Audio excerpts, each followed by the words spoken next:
नमस्कार दोस्तों, all India news में आपका स्वागत है। दोस्तों, आज जो हम आपके बीच लेकर आए हैं वो एक बहुत ही अहम जानकारी, अहम खबर और साथ में उस पर हम एनालिसिस करेंगे और पूरी तरह से उसके तह में जाकर के आपको हम पूरी जानकारी देंगे। दोस्तों, उस मीटिंग की पूरी कहानी जो जैक मा के लापता होने की वजह बनी, चीन से जैक मा जैसे बड़े शख्सियत का लापता होना, ये कोई आम बात नहीं है। हम इस पर आज डिटेल्स में एनालिसिस करेंगे और हम इसे जानेंगे कि क्या हुआ था उस मीटिंग में। उसके बाद जैक मा लापता हो गए और इतने बड़े उद्योगपति का लापता होना ये कोई आम बात और साधारण बात नहीं है। तो दोस्तों, चलिए हम इस पर आज डिटेल्स में जानेंगे। दोस्तों, उस मीटिंग की पूरी कहानी जो जैक मा के लापता होने की वजह बनी, चीन से जैक मा जैसे बड़े शख्सियत का लापता होना, ये कोई आम बात नहीं है। दुनिया के सबसे बड़े अमीरों में से एक थे जैक मा। उनकी कंपनी अलीबाबा की तुलना जेफ बेजोस के अमेज़न से होती थी। जानकार उन्हें चीन का अघोषित दूत कहते थे। कहा जाता था कि वे दुनिया में चीन की छवि को बदल देंगे। 35 की उम्र तक साधारण अंग्रेजी टीचर रहने से लेकर चीन के सबसे बड़े कंपनी का मालिक बनने तक जैक की कहानी लाखों लोगों की प्रेरणा देती है। अब हालत यह है कि 2 महीने से उन्हें किसी ने नहीं देखा। दुनिया भर के अखबार और टीवी चैनल पूछ रहे हैं कि जैक मा कहां गायब है। दरअसल चीन की तानाशाही सरकार जैक मा की कंपनी एंट ग्रुप में गड़बड़ियों की जांच कर रही है। ऐसे में कुछ लोग उनकी गिरफ्तारी के कयास लगा रहे हैं। कुछ के मुताबिक उनके कहीं भी आने जाने पर तब तक रोक है जब तक कि यह जांच पूरी न की जाए, ऐसा बता रहे हैं। जैक मा उनके ही शुरू किए शो अफ्रीकाज बिजनेस हीरोज के फाइनल में शामिल होने से भी रोक दिया गया। अक्टूबर से अब तक उनकी संपत्ति में 80,000 करोड़ से ज्यादा की गिरावट आ चुकी है। चीन के फाइनेंशियल सिस्टम के खामियों के खुलेआम आलोचना करना जैक मा को महंगा पड़ गया, क्योंकि जैक मा चीन के सत्ता को चुनौती दे दिए थे।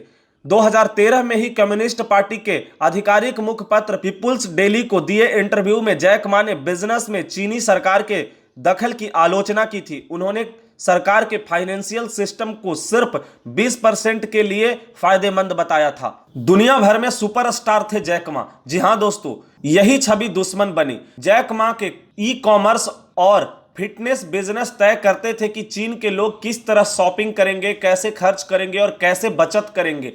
चीनी टेक्नोलॉजी के चेहरे और चीन के अघोषित दूत के तौर पर जैक मा दुनिया भर में मशहूर थे। जैक मा की अंग्रेजी पर पकड़ और सबसे मेल जोल रखने वाली शख्सियत ही उनके अलग पहचान दिलाई। यूट्यूब पर उनके वीडियो वायरल हुए। दावोस जैसे अंतर्राष्ट्रीय सम्मेलन में लगातार जाते थे और नेताओं की तरह भाषण देते थे।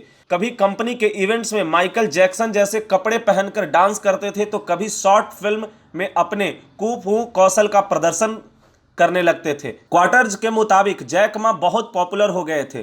चीन के सुप्रीम लीडर शी जिनपिंग से ज्यादा चर्चा भी उनके लिए खतरा बनी। दोस्तों, इतना ही नहीं, अब हम बात करेंगे किस्सा उस मीटिंग की जहां से बात बिगड़ी। जी हां, जैक मा 24 अक्टूबर 2020 को एक मीटिंग के दौरान निशाने पर आए। इस मीटिंग में चीनी राजनीतिक और अर्थव्यवस्था के सबसे बड़े अधिकारी पहुंचे हुए थे। इसमें जैक मा ने चीनी बैंकों की आलोचना की। वे बोले, बैंक फंडिंग के लिए कुछ गिरवी रखने की मांग करते हैं, इससे नई तकनीकों को फंड नहीं मिल पाता है और नए प्रयोग रुकते हैं। उन्होंने चीनी नियमों को भी राह में रोड़ा अटकाने वाला बताया। वॉल स्ट्रीट जर्नल के मुताबिक जैक मा की कई बातों के बारे में जब चीनी राष्ट्रपति शी जिनपिंग को जानकारी मिली तो वे बहुत गुस्सा हुए और उन्होंने जैक मा को चीन से गायब करने का आदेश दे दिया। दोस्तों, किस तरह से लिखी गई जैक मा की तबाही की कहानी, हम इस पर भी एक नजर डालते हैं। फिर क्या हुआ था? पहले चीन ने अक्टूबर 2020 में जैक मा के एंट ग्रुप के 2.7 लाख करोड़ के आईपीओ को रोक दिया। जी हां, फिर कुछ दिन बाद ही चीन ने एंटी ट्रस्ट नियम बना दिया। इनके तहत अलीबाबा के खिलाफ जांच शुरू कर दी गई। जी हां, यह आपको जानना बहुत जरूरी है।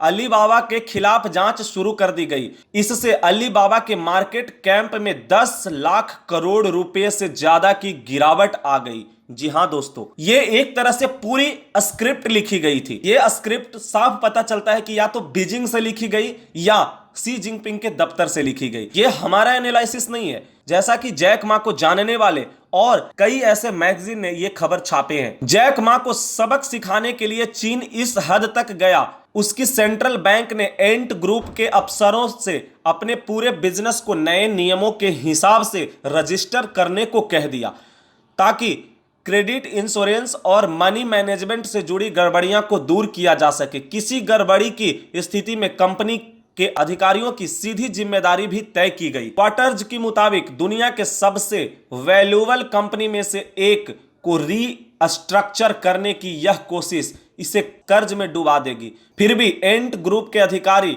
इससे इनकार नहीं कर सके। जैक मा को उनके हश्र की चेतावनी पहले ही दी गई थी, लेकिन वे समझ नहीं सके।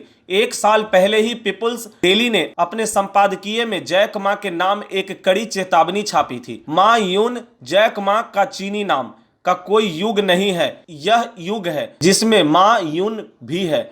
मा यून, मा हुआनतेंग, एलन मास्क या हम साधारण लोग जिन्होंने भी सफलता पाई, वे लोग इस युग में मौजूद अच्छे मौकों का फायदा उठा पाए हैं। जाहिर है अखबार शी जिनपिंग के युग की बात कर रहा था। चीन मामलों के जानकार रेयरसन यूनिवर्सिटी कनाडा में ग्लोबल मैनेजमेंट स्टडी पढ़ाने वाले डॉक्टर बिक सिन कहते हैं, चीन में सरकार बिजनेस करती है। यही वजह है कि दूसरे देशों में बिजनेस के लिए चीनी कंपनियों को मामूली दरों पर भारी लोन मिल जाता है। ये कंपनियां चीन के बड़े उद्देश्यों को पूरा करने के लिए सिर्फ मोहरा होती है। चीन के अंदर विरोध शांत रखने का एक तरीका। जी हां दोस्तों, हम इस पर भी आपको बताएंगे कि किस तरह से चीन में आवाज दबाई जाती है, और हमारे देश में जिस तरह से फ्रीडम और स्पीच को लेकर के लोग बड़ी बड़ी बातें करते हैं और फ्रीडम ऑफ स्पीच के नाम पर जिस तरह की यहां भाषा का प्रयोग करते हैं, वो थोड़ा जान लें कि क्या फ्रीडम ऑफ स्पीच होती है दूसरे देशों में। बनारस हिंदू यूनिवर्सिटी BHU में चीन का इतिहास पढ़ाने वाले प्रोफेसर केशव मिश्रा कहते हैं, चीन इन मोहरों के जरिए न सिर्फ वैश्विक उद्देश्यों को पूरा करने की कोशिश करता है, बल्कि उनकी सफलता को दिखाकर चीन अपनी जनता को संतुष्टि का भी एहसास देता है। प्रोफेसर बिक भी मानते हैं कि चीन के लिए दुनिया में आगे जाने की योजना से ज्यादा चुनौतीपूर्ण है कि देश के अंदर विरोध को पनपने ही ना दिया जाए। जैक भी ऐसे ही एक मोहरे थे, लेकिन वे हालात का जायजा नहीं ले पाए, उनकी छवि ही उनकी दुश्मन बन गई। दोस्तों, वापसी संभव, लेकिन जैक मा का जादू खो गया, ऐसा लोग बता रहे हैं। प्रोफेसर बिक कहते हैं जैक मा की वापसी हो सकती है, वे माफी मांगकर वापसी कर सकते हैं, लेकिन वे एक बदले हुए जैक मा होंगे। वे चीनी सरकार से बड़ी मांगे नहीं करेंगे। एक जैक मा और एंट ग्रुप का खात्मा चीन के आर्थिक नीतियों के खास नुकसान नहीं पहुंचाएगा। कोरोना से चीन की छवि को नुकसान पहुंचा। अमेरिका, यूरोप, ऑस्ट्रेलिया और भारत में चीन के बायकॉट झेला। इसके बावजूद चीन में होने वाले विदेशी निवेश में कमी नहीं आई। अमेरिका के भारी दबाव के बावजूद भी यूरोपियन यूनियन ने चीन के साथ समझौता कर लिया। यानी फिलहाल दुनिया के पास चीन का कोई विकल्प नहीं है। चीन का विकल्प हो या ना, लेकिन चीन ने साबित कर दिया है कि जैक मा का विकल्प जरूर मौजूद है। पिछले दिनों दवा और पैकेज्ड वाटर कंपनी के जोंग सनसन ने जैक को काफी पीछे छोड़ दिया है। जी हां, अब जैक मा से ऊपर आ गए हैं सनसन। जी हां, ये हैं एक बड़े उद्योगपति चीन के। दोस्तों, जैक मा ने जिस तरह से अपनी काबिलियत और अपनी मेहनत से अपनी बुलंदी को एक छुआ था, जैक मा को एक राजनीतिक शिकार बना दिया और एक तानाशाह के सामने जैक मा को भी अपने घुटने टेक देने पड़े। लेकिन यह सबसे हैरान करने वाली बात यह है कि जैक मा अभी तक हैं कहां? क्या यह पता चल पाएगा या यह एक अनसुलझे पहेली बन के रह जाएगी? तो दोस्तों, और भी लेटेस्ट खबरों के लिए देखते रहिए ऑल इंडिया न्यूज।